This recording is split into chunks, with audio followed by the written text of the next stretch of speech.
Ֆուտբոլային աշխարհը սկում է լեգենդար ֆուտբոլիստ ու մարզիչ Նիկիտա Սիմոնյանի մահը։ Ցավակցական ուղերձներ են աշխարհի տարբեր ծայրերից։ FIFA-ի նախագահ Ջանի Ինֆանտինոն հիշել է, որ խորհրդային միության հավաքականին աշխարհի առաջնություններում առաջին անգամ ապակի թեփ կապով խաղադաշտ է դուրս բերել հենց Նիկիտա Սիմոնյանը ու խփել առաջին գոլը։ Լինելով 1956 թվականի ֆուտբոլի օլիմպիական մրցաշարի ոսկե մեդալակիր թիմի վերջին ներկայացուցիչը, նա իր կյանքի զգալի մասը նվիրեց ֆուտբոլին։ FIFA-ի եւ համաշխարհային ֆուտբոլային համայնքի անունից իմ անկեղծ ցավակցությունն եմ հայտնում նրա ընտանիքին, ընկերներին եւ բոլոր նրանց, ովքեր ճանաչել եւ աշխատել են նրա հետ։ Լեգենդար ֆուտբոլիստի մահվան կապակցությամբ ցավակցական ուղերձ է հղել նաև ՀԱՕԿ նախագահ Գագիկ Ծառուկյանը։ Խորագույն ցավով ու անկեղծ կսկիծով տեղեկացա ազգային եւ համամիութենական ֆուտբոլի իսկական լեգենդ, օլիմպիական չեմպիոն Մոսկովյան Սպարտակի պատմության լավագույն ռմբարկու Նիկիտա Պավլովիչ Սիմոնյանի մահվան մասին։ Նրա ներդրումն անգնահատելի է ոչ միայն հայկական, այլև ամբողջ սովետական եւ համաշխարհային ֆուտբոլի պատմության մեջ։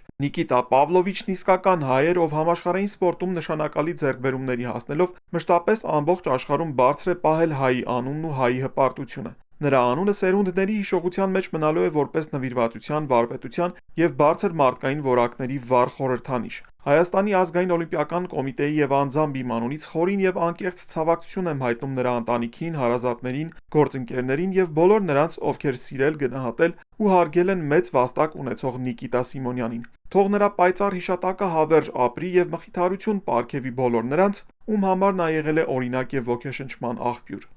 Թեպետ Սիմոնյանի ֆուտբոլիստի կարիերայի ավարտից ավելի քան 65 տարի է անցել, բայց նա խփած 160 գոլով շարունակում է մնալ Մոսկվայի Սպարտակի պատմության լավագույն ռմբարկուն։ Սպարտակը նրա սրտի թիմն էր։ Նրան Սպարտակից չկարողացավ հեռացնել անգամ Ստալինի որդին, որը տեսնելով հայ ֆուտբոլիստի խաղը ցանկանում էր նրան տեղափոխել Ռուսաստանի ռազմաօդային ուժերի թիմ։ Իսկ Ստալինին մերժելը քչերի մտքով կարող էր անցնել այդ տարիներին։ Он со мной мог сделать все что угодно. Для меня важно было одно, что я из Спартака. Նա կարող էր ինձ հետ վարվել ցանկացած կերպ, բայց նրան ասացի, որ Սպարտակն ինձ շատ բան է տվել եւ ես չեմ կարող դավաճանել իմ թիմին ու հետո խաղալ նրա դեմ։ Վասիլի Ստալինը ժպտաց ու շնորհակալություն հայտնեց անկեղծության ու հավատարմության համար։ Սիմոնյանը ռուսական ամենահին ու հայտնի ակումբի կազմում դարձավ ԽՍՀՄ քառակի չեմպիոն ու կրկնակի գավաթակիր։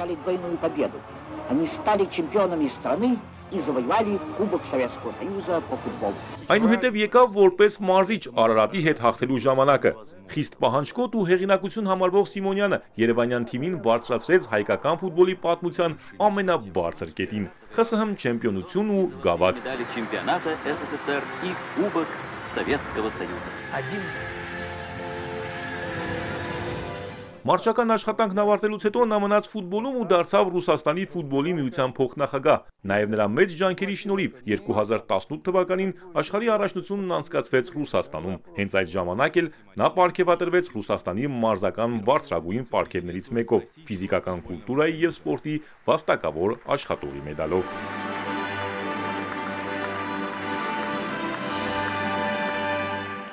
Նիկիտա Սիմոնյանի հոգեհանգիստը կկայանա Մոսկվայի հայ առաքելական եկեղեցում, իսկ վերջին հրաժեշտը կլինի Սպարտակի ստադիոնից։ Սիմոնյանի անունով կկոչվի նաև Սպարտակի մարզադաշտի տրիբունաներից մեկը։ Արամ Մանուկյան, Էպիկենտրոն։